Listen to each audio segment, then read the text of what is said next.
Hey lads, it's a new season, so people ask me what talents to use in M+. Not much has changed from last season, but let me go through the main talents and I'm going to talk about the main skills that you're going to be using when you're healing Mythic+. So, I guess you all know the base Shaman kit, but for a single target you will be spreading your Riptides and you'll be casting healing surges. And if you have to heal more than one person, you'll be casting Chain Heal. This is basically your main rotation, and there are some things that augment that, so let me go through some of the talents that I'm using, and I'm also going to talk about some of the points that you can change and allocate into a different place. So, obviously we take Healing Stream. The goal on this side of the tree is to reach the Cloudburst Totem. So you're getting Tidal Waves on the way, and Water Totem Master, which basically reduces the cooldown. Now, there is a debate basically whether to use Cloudburst or Living Stream. Living Stream just utilizes the Healing Stream totem. Now this talent is much easier to use because you drop the totem and you get that passive healing no matter what by just having ticks from the Healing Stream totem. This is definitely, as I said, easier to play, but you can get much more value of the Cloudburst. Now overall, Living Stream is probably going to do more healing overall than the Cloudburst, but what Cloudburst allows you to do is to drop down the totem, accumulate some healing, and then you can decide when to pop that burst of healing at the point where you need it.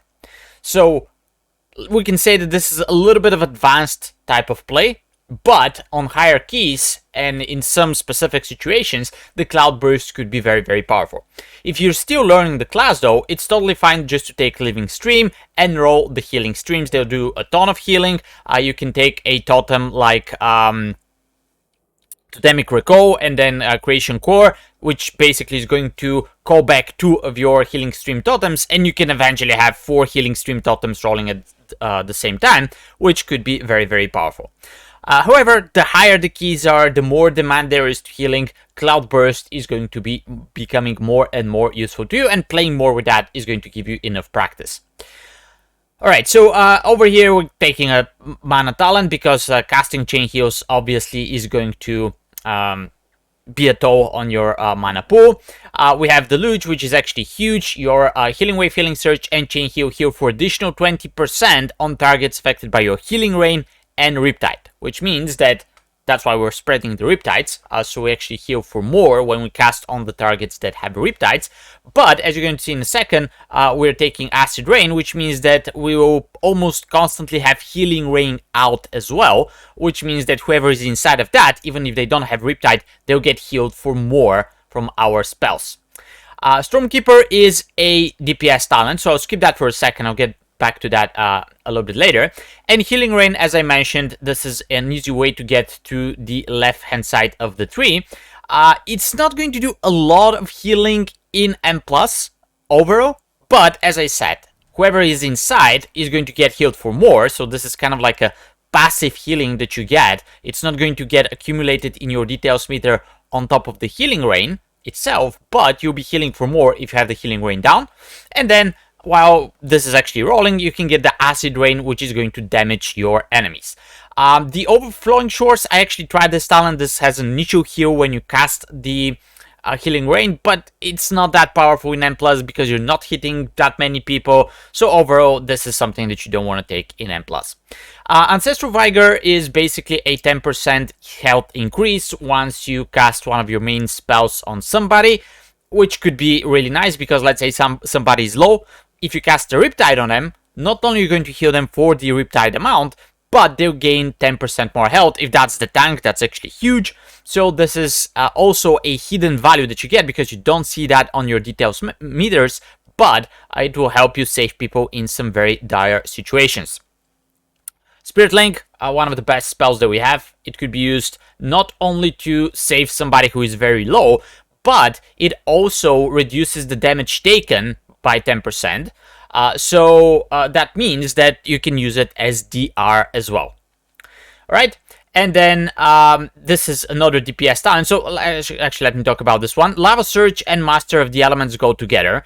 So basically you can open with a Flame Shock at the start of a pool when nobody is taking damage yet, and then you can get procs for your lava burst from your flame shock, which is just extra damage. But think of it this way: with the Master of the Elements, every time you cast lava burst, you get increased either damage or healing for your next nature spell. So that might look like a DPS cooldown and DPS talent, but you can actually use it for healing as well. So you can either do a proc of lava burst and then chain lightning to do more damage, or you can do a proc of lava burst and then you can cast your healing rain, which is going to be a more powerful version of that.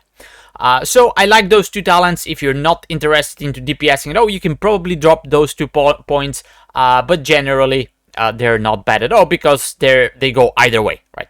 I love when we have flexibility and we can choose whether to use something for DPS or for healing.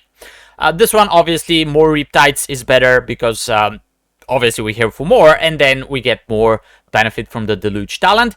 And then over here on the left hand side, you get a bunch of talents which accompany your chain heals. So over here, if you're really good, actually, hold on, this is for 8, my bad. So here we take a Flow of the Tides, right? So this basically increases your chain heal value if you cast it on somebody with a Riptide, and your chain heals do 30% more healing. So basically you would like to, especially if everybody's low and it's a dire situation, you can try to target somebody with a Riptide, and your chain heal is going to be even bigger than usual and it's going to heal for more. Now, if you're not that comfortable spreading your Riptides and targeting the people that actually have the Riptide, keep in mind that this talent consumes the Riptide, you can actually opt for the Ancestral Reach. This is what I used to do in Raid, because there I'm even worse at targeting people with my Riptide, right? So this basically gives you a flat percent, 8% more healing on chain heal, and it also makes it bounce one more time. So if you're not good with the Riptides, this talent is going to give you more value, but overall Flow of the Tide is going to be huge because it gives you a 30 instead of 80% health increased on the chain heal. Alright, then I will jump down here, which is another chain heal talent, Tidebringer. Every 8 seconds, your cast time of chain heal is reduced by 50%, and you get 2 stacks of these. So basically, your chain heal is going to be really, really fast, and you can do 2 of those. By the time you cast them, and let's say you spread a Riptide and you cast your Healing Rain, that's almost 8 seconds, and almost immediately you get a 3rd stack of Tidebringer. So this is very powerful because it gives you kind of like a burst of healing, casting those 2 fast chain heals, but keep in mind that this is also a toll on your mana. So you have to be careful with not spamming too many chain heals because you can get into trouble very quickly and have no ways to keep your party alive. And then the last chain heal talent here is called High Tide. Every 100,000 mana you spend increases the healing of your next 2 chain heals. So they basically don't reduce with every jump, right? And they heal for additional 10%. So this is actually huge because the High Tide chain heals, one of them is probably going to top your party, and then there's 2 that you can use in the short window of 20 seconds, right? So when that procs, you have 20 seconds. Now, 100,000 mana might seem a lot, but you actually hit that very, very quickly. So this is a high-value talent for some dire situations as well. The other very useful talent that you have in N+ is Undulation. The Unleashed Life is probably good in Raid, but here every third Healing Wave or Healing Surge is going to heal for additional 50%. And if you're, let's say, spamming your tank with single target spells to keep them alive, you're basically spamming Healing Surge, right? So every third Healing Surge is going to be basically half a free Healing Surge on top of that. And because Healing Surge usually crits, that's actually going to be even more. So definitely utilize that in N+, because as I said, spot healing is Healing Surge, not everything is chain heal, so that will give you a lot of value. Now, the other very useful thing is this, Earthen Armory. So Earth Shield reduces the damage taken by 6%. This is actually huge because you have Earth Shield on your tank at all times, which means that throughout the whole dungeon, they will be taking 6% less damage. This is actually huge. And on top of that, you get increased healing by Earth Shield if the target is below 75%. So you will, if you look into some of my runs and then details meters at the end, you'll see that actually Earth Shield is doing a lot of healing throughout the dungeon. So it's a very, very nice and powerful talent. And not only you take that, but you get an access to Ascendance, which is our one of the big cooldowns. This is basically almost equivalent to Spirit Link Totem. When you press that, not only you heal everybody around you, but then your next healing is also kind of like duplicated and distributed among the players. So there are very little things that you will not be able to heal with Ascendance, if you have it, of course, because it's a 3-minute cooldown. So definitely take that and learn to play with it, learn to utilize it, because it's a very powerful talent. Now, the rest of the points, so I take Ancestral Awakening. This means that when you critically hit with your Healing Surge or Riptide, then you get some extra healing that's distributed to some of your party members, which are with the lowest health. I do get about, let's say, 3 to 5% overall healing from that in M+. It's very good in M+, because you are basically using your Riptide on cooldown, and you're using Healing Surge a lot, which crits, right? We stack crit, but Healing Surge is even higher crit chance because of our talents. So this actually brings a lot of value in M+. Don't take it in rate, it's pretty bad there. But I like this, and the other thing that I don't like here is a lot of people run Primordial Wave, which, don't get me wrong, it's a great talent, but I don't like it for the reason that we are using Flow of the Tides, right? So Flow of the Tides basically consumes our Riptides, and Primordial Wave counts on you having Riptide spread, so you get more value from the subsequent healing waves. So it's not bad to take this talent. You can take some points away from somewhere, but personally, I'm not a fan of that in M+. So instead, I invest my point in Downpour. Now, Downpour is a little bit of a weird talent because it will just stand there. It's a available button that you can press. And most of the time, you're not pressing it, right? But there are some very specific situations where everybody stacks up, and then you can just cast the Downpour on top, and this will be a huge healing CD in that scenario. So you have to get used to playing with this talent. You can basically choose between the two in this specific scenario, but I personally learned to like this a lot, even though it's only good in some situations. When you have a boss mechanic and everybody's rotting and you have to heal everybody, this is when you press Downpour, right? It's a huge value over there. But if you're just fighting a trash pack and two people take damage, then Downpour is probably not the button that you would like to press. Right, so this is basically almost everything on this side of the tree. I'll come back to Stormbringer in a second.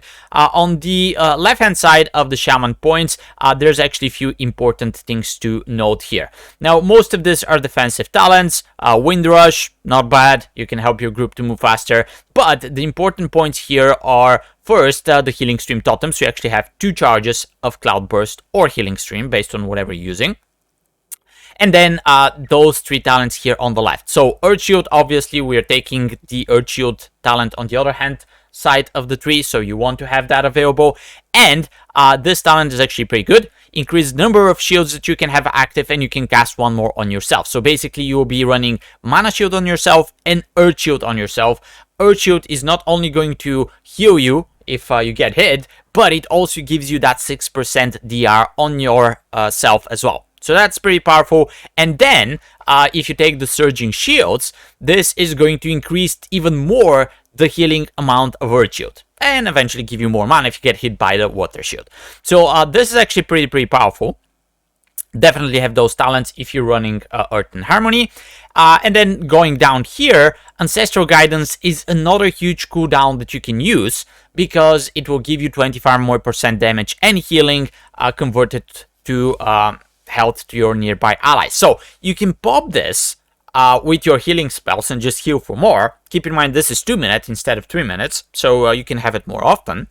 But one very powerful combo that you can use is you can pop your Stormkeeper, which empowers your next 2 Chain Lightnings and makes them instant cast, and then pop your Ancestral Guidance, and then hit the pack with your Stormkeeper, right? So this will top your group no matter what. If, of course, you're in AoE situations and you're hitting like at least 3 enemies with your Chain Lightnings.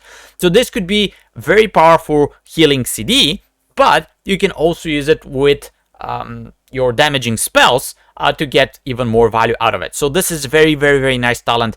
definitely take it and definitely learn to play without it. And you get some bonus from the Mana Spring because you want to get to Nature Swiftness. Nature Swiftness is actually great when you can just pop it, and then you can either Healing Surge your tank for single target spells, or cast a Chain Heal to get more value and heal everybody up in your group.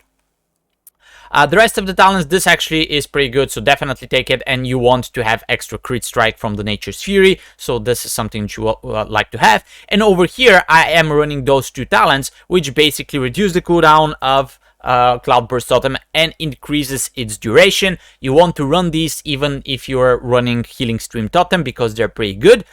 You get more value out of the totems. The rest totems that are affected, that they're not that important, but it's definitely something you would like to have. And there's 2 points here that help you with CC, running Thunder Shock and Thunderstorm.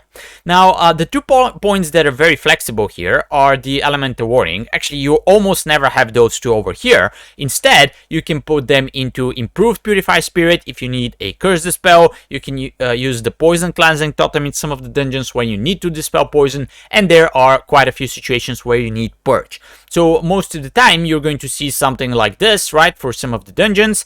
And then if you don't need all 3 of those, or just one of those, you can go back and invest into some magic damage reduction. The other talent to mention here is Earth Elemental. You can use that as a defensive or save a pool if the tank dies, right? The defensive is 15% more health. I'm actually not really good into popping that. I'm still learning to play around this talent. So if you end up taking this and never using it, you can actually invest that point in, let's say, reduced cooldown of Ancestral Shift, which I use all the time, right? So this will be a better build for myself. And of course, if you have more spare points, you can take both of these talents. All right, so this is pretty much it. Hopefully this clears a little bit what to be run and what not to be run as talents in M+. And here, keep in mind that you can, if you're not interested into DPS, you can take away some of those points. So you can take Stormkeeper, you can take, let's say you can invest into Mana Tide Totem, and let's say you don't want Ancestral Awakening, or you can take Primordial Wave. Of course, we need a High Tide, and then you can invest, let's say, in those 2 talents, which Mana Tide, as I said, is going to give you more mana, but then you can turn your Mana Tide into a short healing cooldown by using this talent, which reduces the cast time of Healing Wave and Chain Heal while Mana Tide is active. So those are small alternatives, or even if you'd like, you can take Earth Living Weapon, which is going to give you some additional healing, and you won't have to use runes. So there is some flexibility. You don't have to run Downpour, of course. You can invest that point somewhere else. But the main build that I'm using, you can find as a link in the description of this video. And if you want to see some gameplay, you can check some of the runs that I upload in my YouTube channel. Let me know if you have any questions. Let me know if you have some alternatives to the builds that you are running in M+, and stay tuned for more videos and more Restoration Shaman tips to come in the future. Until then, happy healing and good luck in your keys.